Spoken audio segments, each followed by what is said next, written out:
Well, thank you for coming. This is our P3 Pirates and Pirateers workshop. It's a cross-curricular approach from Ben, and it's Bermuda Education Network, where it's a fantastic charity on the island. Over 750 students have received services, over 100 student teachers have been supported, and we have more than 5 programs. We have 5 programs going on. Which one of them is right now Horizons, where we provide field trips and experiential learning for students. And the Ben Book Club is fantastic as well for our younger learners. And we also provide a summer camp for P3 students that were approaching grade level to help them with their reading over the summer, which is fantastic. Just move it out of the way. So I'm Kelly Rade. I'm Bermudian. I've taught at St. George's Prep for 10 years, and now I am working with I'm a lower primary teacher at Summersfield Academy, and I am the content designer for Ben. And I've done lots of workshops over the years for ICANN Math program, for Summersfield, for the BUT's conferences. And yeah, so I'll just jump right into it. It's just me presenting today. So I have a question for you. Why couldn't the pirate crew play cards? Because the captain was standing on the deck. As my kids love a joke, like in assemblies now, like they want to like raise their hands and like they want to share jokes. So you share these with them and they will crack up, I hope. All right, so our first lesson we started off with is going to be on mind mapping. So there's lots of different ways around this, but the basic idea is to get your brain started and really getting yourself geared up to talk about your subject. So you can do mind maps in many different ways. This one, this is an image I found online about like using different colors to emphasize different ideas as well. So we're going to do a little one. I'm not sure if you've tried this before. It's called menti.com. Oh, that's not the right one. Hold on, give me one second. Oh, I know that is. Let me do this. I'm gonna pop it right in the chat. So if you wouldn't mind going to this and filling it out, please, and just entering words you think that come to mind when you think about pirates. And with kids, I thought they'd even be saying like, oh, Jake and the Neverland Pirates, or all those other great ideas for pirates that they don't necessarily think of. And then relating that back to, where Jake and the Neverland Pirates came from? Oh, that was actually from the book about Peter Pan and Captain Hook, and just making those literary connections as well. Tell me, give me a thumbs up if you see your words when it pops up here.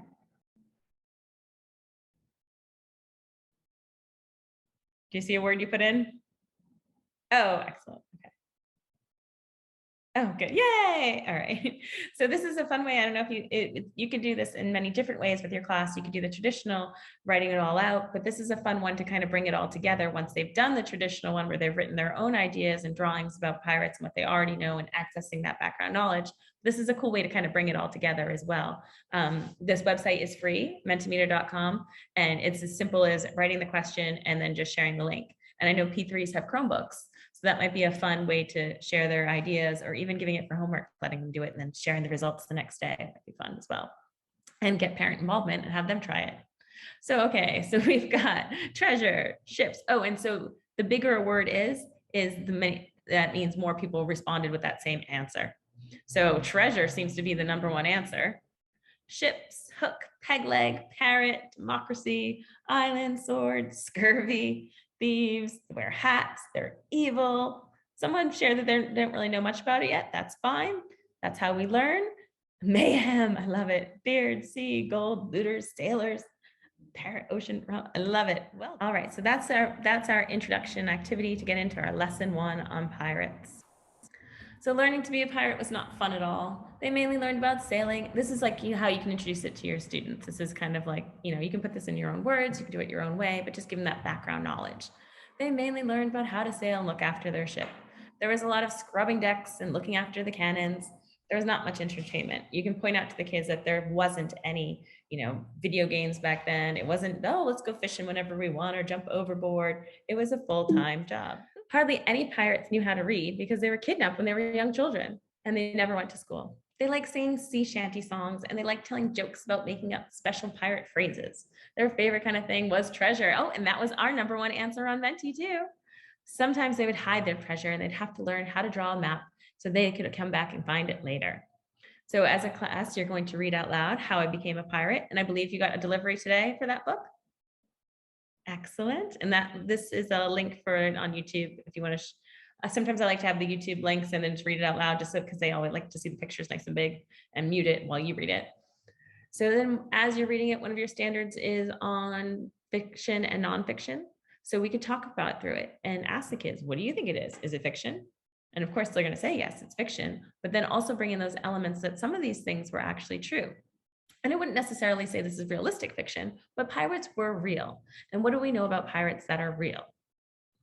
So you can make charts exploring how the author incorporated facts into their fictitious stories. And then I made this for you as well. If you want the kids to write that on their own, either in their journals or if you want this worksheet. How I Became a Pirate is fiction, and then they can list all the reasons they know. Then you can choose if you want bullet points, complete sentences, you want to have them use it as a wrap-up activity at the end and have them write a paragraph, completely up to you. And then I made this as a little, just kind of a wrap-up too. So I went ahead and did all the facts from the story. So pirates sang shanties. Pirates sailed under the Jolly Roger flag. It had a skull and crossbones on it, and that was designed specifically to warn others of danger. They had their own way of speaking. There was a captain in charge. The crew had lots of chores to do. Like, it wasn't all fun and games, and they were there to work. It was a hard life. And there weren't any fresh vegetables on board. They did have green teeth and could get scurvy due to their poor diets and hygiene. There's a link, and I made a Bitmoji classroom as well, and there's a link in there to a song from SpongeBob done by Pink talking about pirates getting scurvy, and the kids love that. And how storms are dangerous. Back in talking about, like, yes, they use the stars to tell their directions and things, but they also didn't have any weather apps or GPS back then. So storms, when they came up on, they'd come up quickly, and if you weren't paying attention, they could be deadly and very dangerous. And this is parts of How I Became a Pirate that I know are based on facts. So they can make their own list. You could do a class list, and then they could do their own, or you could just have that discussion, or you could use that as like a little answer sheet for when they come back to it. So I went through the book like that. Excuse me, Callie, will we be getting these sheets? Yeah, you can have everything. Okay, thank you. Yeah. It'll all be up on the Ben website, I believe. And then I got another joke for you. How much did the pirate pay for his earrings? A buccaneer.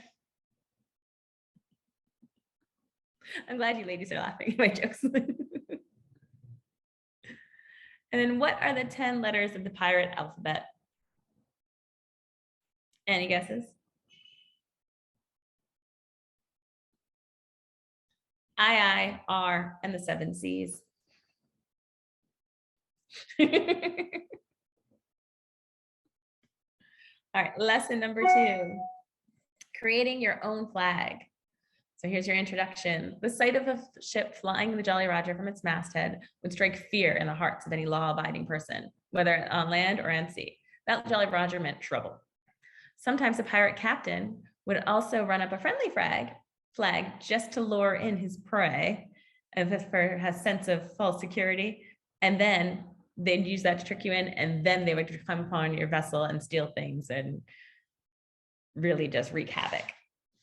So this activity is letting kids making their own coat of arms.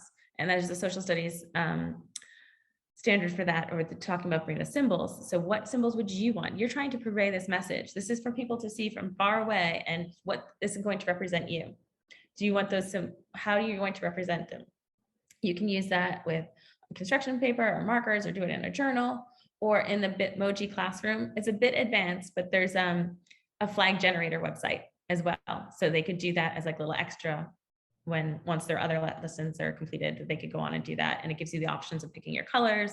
And then there is like a little symbol thing for they can select things. And vocabulary for that would be the coat of arms and the Jolly Roger. And then at the end, they can do a little gallery walk. Have you done gallery walks? They all put their papers on their desks face up, and then you just give them a few minutes to walk around the room. I usually have them go like clockwise around the room. Everyone moves to a desk, They're there for literally like 15 seconds. Okay, next, 15 to 30 seconds. Okay, next, go to the next one until they've seen everybody's and they're back at their spot again. And then you can have a little chat about it and have people share. Why did you choose that symbols? What do those colors represent? What message are you trying to send to others, people at sea or on land when your ship's coming in?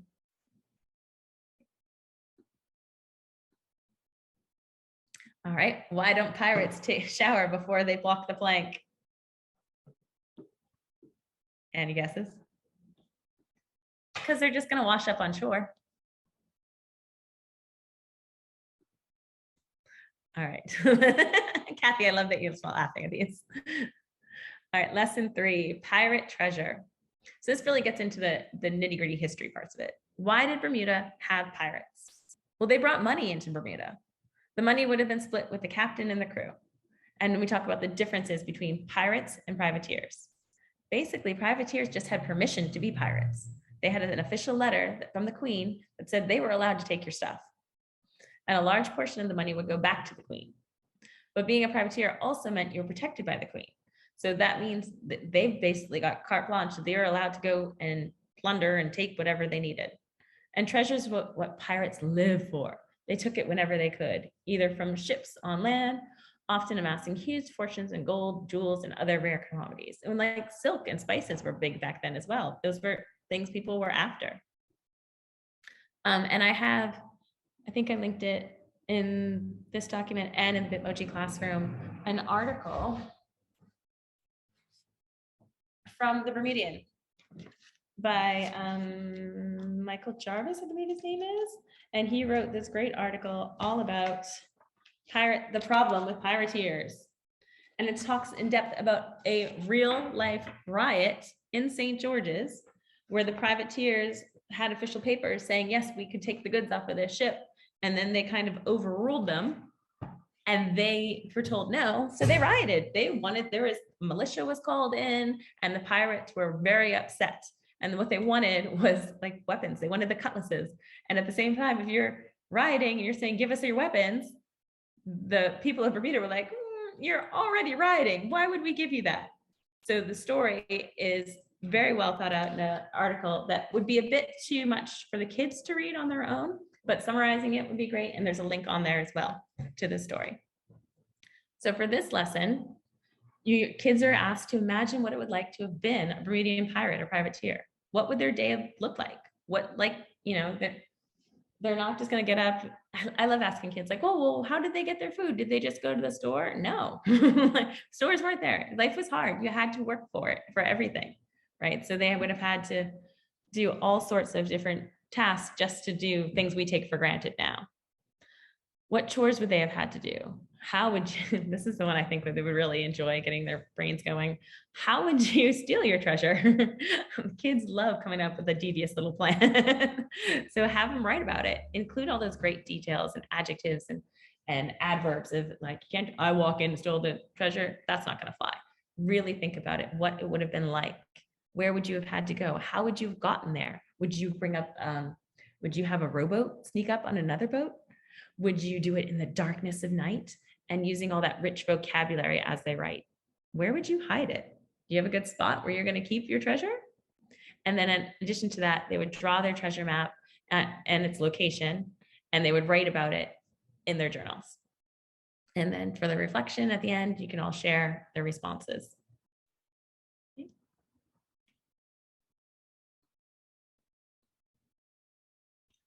How did the pirate get his Jolly Roger so cheap?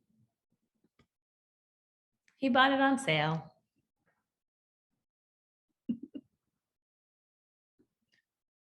How did the pirates prefer to communicate? Eye to eye. All right, lesson 4 is writing pirate scenes. There's a review, quotation marks and punctuation is big in the curriculum as well. So review the use of quotation marks. Why do we use quotation marks? What do they represent? What information do they give the readers? And this story is filled, How I Became a Pirate is filled with quotation marks. The author does a great job with that. So using the book as your mentor text to go through it all is really, it's perfect. It blends really well together. And then I also have When I did quotation marks with my students last year, I found this video of an electric company explaining how to use quotation marks, and they really love it. So they loved that last year and would ask to watch it before recess or before lunch. And it was a nice way to get them like psyched up for quotation marks. So then the main activity is imagining you're listening to pirates in real conversation. What would they sound like? Were they quiet and, calm? Were they loud and rowdy? So that's, and also another punctuation. You're going to put on a lot of exclamation points when pirates and privateers are talking. They're loud and they're almost aggressive with their language. So make sure your writing reflects that. So they're going to write a short scene with pirates and privateers talking to one another, and to be sure to use pirate phrases, jokes, or proper quotation marks.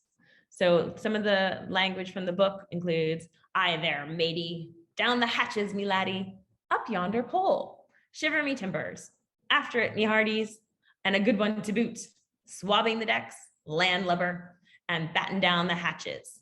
So pirates also used to tell lots of jokes, and they also used to sing shanties. Remind me about that at the end. I have a video to show you with that, because there's a new TikTok that has a sea shanty in it. And then I added in a fifth lesson here, because once they've written these great scenes, they need to act it out. They need to really become the pirates and do their best to just jump right in, use that language, and use it in a dramatic, performative way, which is also another standard with their speaking and listening goals. And also to, when they're done, to really reflect on it and kindly speak to one another and say, "Oh, I really like the way your voice got really loud when he called him a landlubber," or "I really think that you're talking quietly, but next time if you did it louder, we'd really believe you're a pirate." And having those conversations with kids, so they're thinking about their own actions, but also giving that constructive criticism to their peers in a respectful manner. And then we did a geography connection, because one of my pet peeves is after a break and a child comes back and they've been on vacation, and I say, "Where did you go?" And they say, "Away." Where did you go away? On the airplane. And they have no idea where they've been. So we really just trying to want to sneak in some more geography, because there's not a lot of that in there for standards for P3. So just an idea to expose them to it and get them thinking about the world and geography. I made this little game. So all you need is a pair of dice, and you roll the dice and move that many spaces. If you land on a treasure chest, you roll again, because everyone likes treasure. You just won something. If you land on a hurricane, you've got to go all the way back to Bermuda. And if you land on a Jolly Roger, you have to go back 2 spaces. So here is you can print this out. You start here in Bermuda, and the object is get all the way down to Jamaica. So the students roll. So if they rolled a 3, they would go 1, 2, 3 spaces here, and it'd be the next person's turn. If they rolled, they would start Bermuda and go all the way down. Say they were landed on, the treasure chest, then they would get to roll again. If they landed on a hurricane, though, they've got to go all the way back. So even if you get all the way almost to Haiti and you hit a hurricane, start over. You're done for. You need a new ship. Okay, so then they get to choose which path they want to go, but there's different obstacles along the way. And now Julie has joined us from BUEI, because this is where our expedition is going to go to. So Julie, would you like to explain your lessons? Welcome. Hi there. Yes, so the field trip for this Pirates set of unit lessons is actually going to be at BUEI. I think that there's one day where they will be on the Bermuda sloop, but the idea is that we will talk about a pirate's life, and BUEI has done a number of different camp lessons and other types of lessons that involve things about shipwrecks and navigating, and but also about pirates. So we've kind of put together a whole set of things that include movement activities and learning about our collections that show the different things about a pirate ship and all the local pirates that were kind of the well-known celebrities, including this guy right here. who I'm sure you've seen before, but this is Captain Scurvy, who is actually modeled after Nathaniel North, who was an actual pirate. And so he gives a little bit of information about how about treasure and about the things that happen on a pirate ship or on just ships in general. That is interesting, but we will have our own lesson through our pirate Hannah Horsfield, who will be actually sharing and dressed up as a pirate with her cutlass and her hat and her vest and all the other things that she'll have on as well. All right, great. So so within our exhibits, we have a bit about the legendary pirates and privateers of Bermuda, including Nathaniel North and a number of other ones as well, like Captain Blackbeard, which is Edward Teach, and a little bit more about the different privateers as well.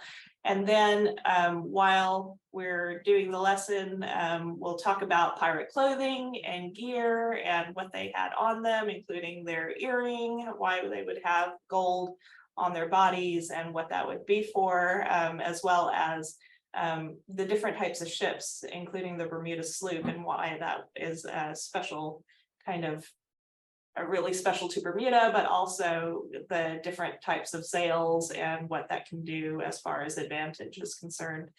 The movement activity is going to be Captain's Coming. If you haven't heard of this game, it includes a number of different movements. So like they'll so whenever you say Captain's Coming, then you too can be the captain. You can say this at school and get everybody to get into ship shape. And so when you call Captain's Coming, then everybody has to go aye aye sir, or just aye aye captain, and then they then you can give them certain, like Simon Says type commands. So man overboard is one, scrub the decks is another, captain's wife is a curtsy. They're just different things. And then there are like the four corners of the four different parts of the boat. So going to the bow, going to the stern, going to the port, and going to starboard. So they can learn the different parts of that. We'll talk about also life aboard a ship and how it was, and show some examples of different things like what they ate, how they'd sleep, how crowded it was on a boat, and then what they would do to pass the time. And so we have a whole slide deck of different examples of that, and we can show you also through the collections some things, including a meal board, which was about this big, and that's where you would actually take your meal, because they didn't sit and eat at you know, a serving on a nice pewter plate or anything like that. They actually just had a very small portion. And then I will make a hardtack, which is actually a really very sturdy cracker, and won't necessarily be for them to eat, because we won't have enough for all of the different classes, but it will be the example, and they will get to, you know, touch it and feel it and see just how hard hardtack would be and how unpleasant it would be if that was your meal, or what you ate on the ship. And then we will talk also about things like diseases and rats, and how that and scurvy, and just, you know, reinforce a couple of those things about what a pirate's life was like. And then defending the ship, because we have a collection of the different kinds of things that would go into the weaponry, and then we'll also have this set of kind of ways for them to show us how to load a cannon, and so they will get to participate in that.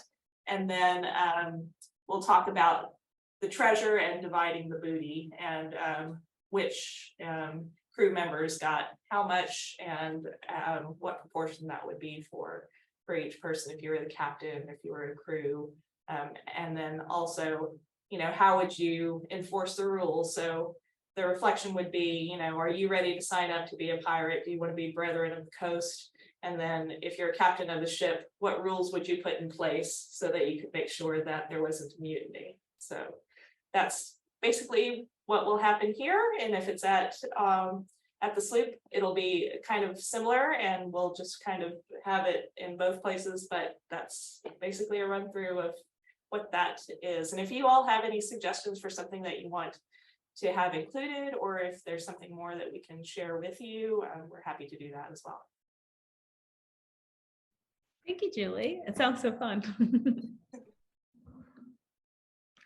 All right, so these are links to all the teacher resources.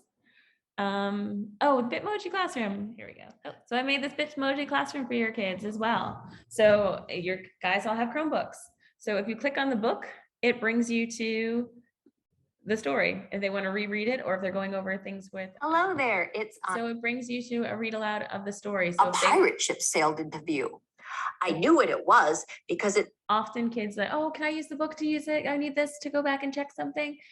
It's right there for them. They can go back and listen to it on their Chromebooks and even mute it and read it themselves.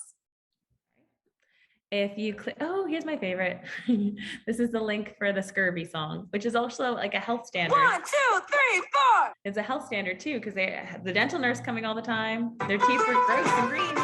So it's a silly SpongeBob song, but it's actually historically accurate. They needed vitamin C because when they were on the ships, they couldn't pack fresh fruits or produce. They weren't eating a whole lot of vegetables.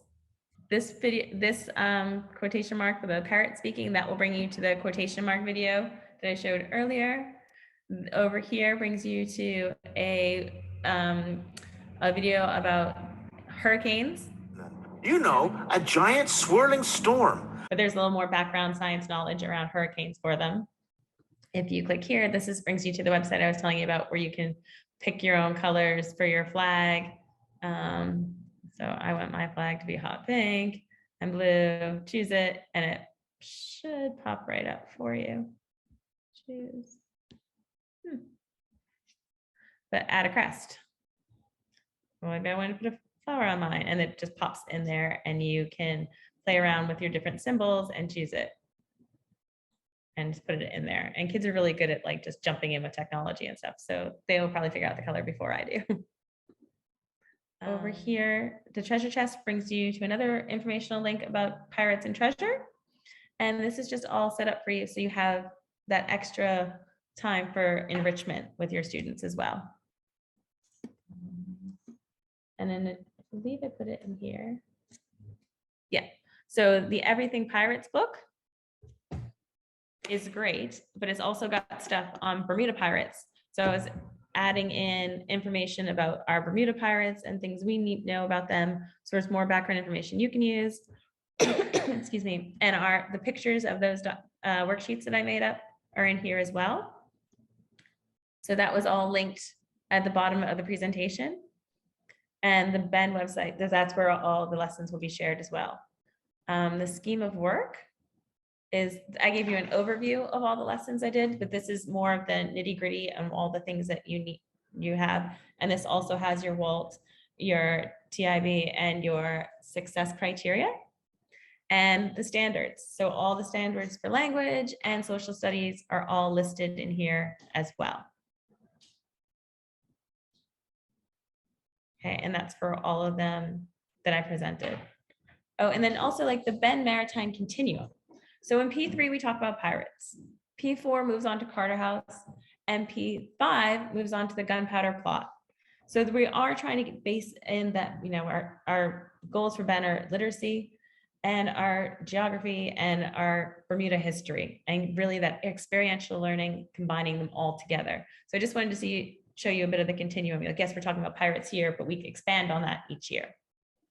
Oh, and here's the link for the other article I was telling you about. I'll put that in the Bitmoji as well. Okay, so just keep in touch. Let us know how this went for you. When you go on your field trips, please take lots of pictures and send them to staff in the office.